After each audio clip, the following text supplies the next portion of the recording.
آج کا اجلاس کرنے والے ڈائریکٹر الفلاح اسلامک فاؤنڈیشن کے مولانا ندیم انصاری ہیں. ان سے میرا تعلق یہی بمبئی میں شروع ہوا. مسلم پرسنل لا بورڈ یا شاید فقہ اکیڈمی کی کسی اجلاس میں حاضر ہوا تھا. ان کے اندر میں نے دینی تعلیم کے لیے جذبہ اور جوش بہت زیادہ دیکھا. اس کا اظہار تو آپ کتابوں میں دیکھ چکے ہیں. 10 سال کے عرصے میں مختصر دینی تعلیم کے ساتھ ساتھ قرآن و حدیث کے اوپر بھی یہ چاہتے یہ بھی ہے کہ حدیث میں ان کو سند مل جائے.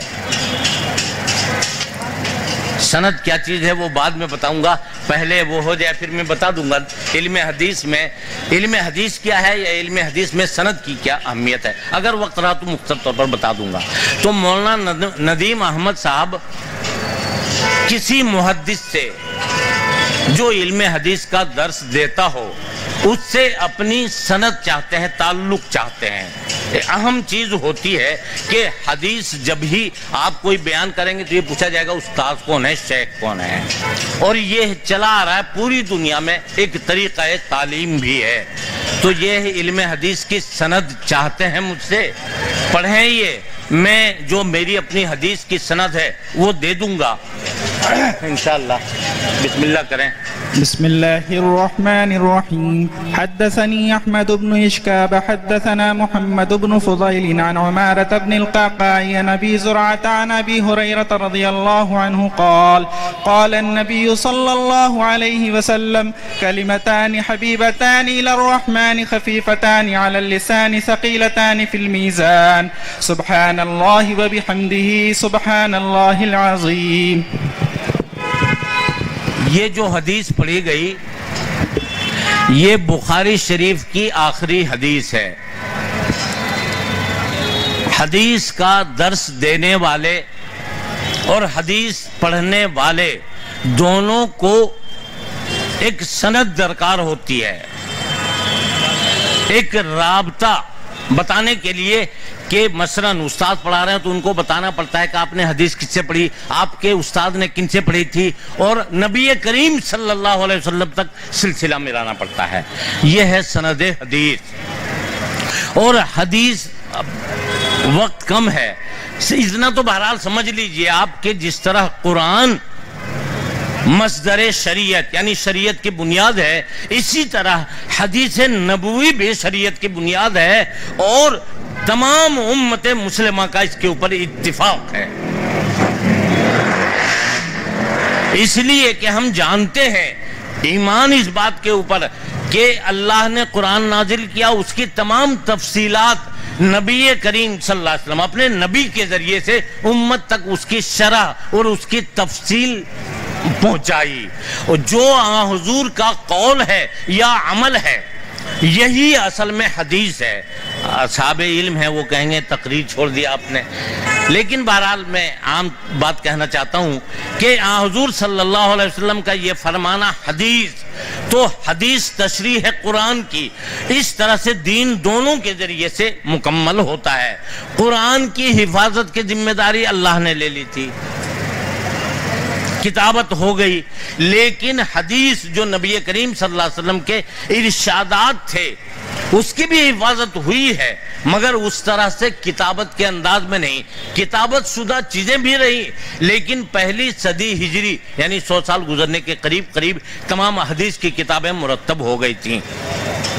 اصل میں اس زمانے میں کم اور موجودہ زمانے میں, جیسے میں نے بتایا کہ دشمنان اسلام دین اسلام کے خلاف سازشیں کرتے ہیں, اسی طرح مسلمانوں میں بھی کچھ طبقے پیدا ہو جاتے ہیں, نئے فرقے دین کے نام پر غلط سلط باتیں کرنا. ایک فتنہ کھڑا ہوا تھا انکار حدیث کا, یعنی کچھ لوگ ایسے ہو گئے تھے جو یہ کہہ رہے تھے دین اسلام کے لیے قرآن کافی ہے, حدیث کیا چیز ہے حدیث کو نہیں جانتے, حدیث کی ضرورت نہیں ہے. یہ لمبی کہانی ہے, یہ اہل علم اس کو جانتے ہیں, لیکن آپ سمجھ سکتے ہیں آسانی کے ساتھ کہ قرآن میں آیا کہ نماز پڑھو, کتنے وقت کی حدیث سے معلوم, قرآن میں نہیں ہے. نماز کتنی رکعتیں, کون فرض کون واجب کون سنت, یہ سب ہمیں حدیث سے ملتی ہے. دین مکمل ہو ہی نہیں سکتا یا دین کی تعلیمات پہ عمل ہو ہی نہیں سکتا حدیث کے بغیر.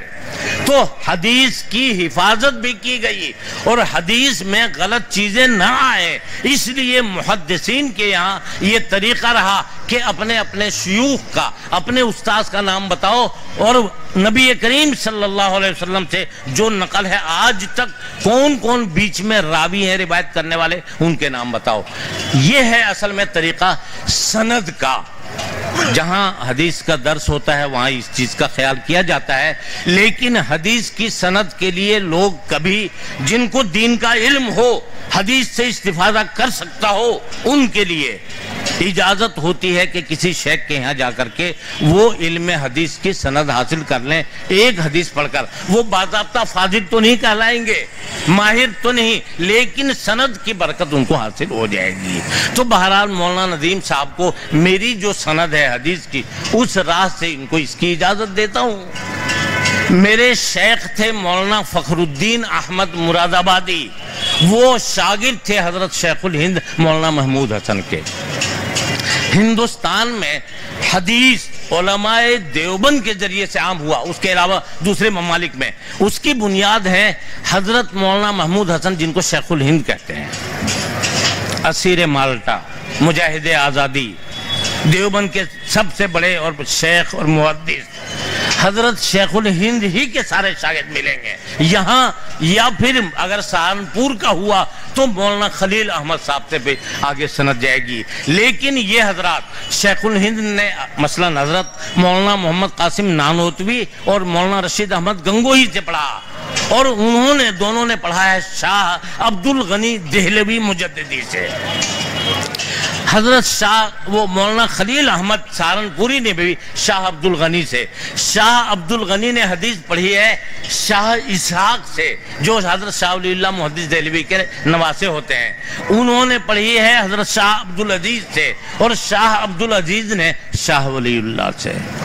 ہندوستان میں علم حدیث عام ہوا ہے تو حضرت شاہ ولی اللہ سے، ان سے آگے کی سندیں کتابوں میں موجود ہیں۔ ہماری ذمہ داری ہوتی ہے حضرت شاہ ولی اللہ تک اپنی سند پہنچا دیں۔ میری سند اس لحاظ سے الحمدللہ بہت عالی ہے کہ شیخ الہند تک صرف ایک واسطہ ہے، اور یہ بھی ایک خوبی کی بات ہوتی ہے کہ اگر حدیث میں آپ کے بیچ میں نام کم ہے، استاذ کم ہے، حضور تک یا جو کتابیں ہیں امام بخاری امام مسلم تک اگر کم ہیں تو آپ کی سند بہت اونچی مانی جاتی ہے۔ فللہ الحمد۔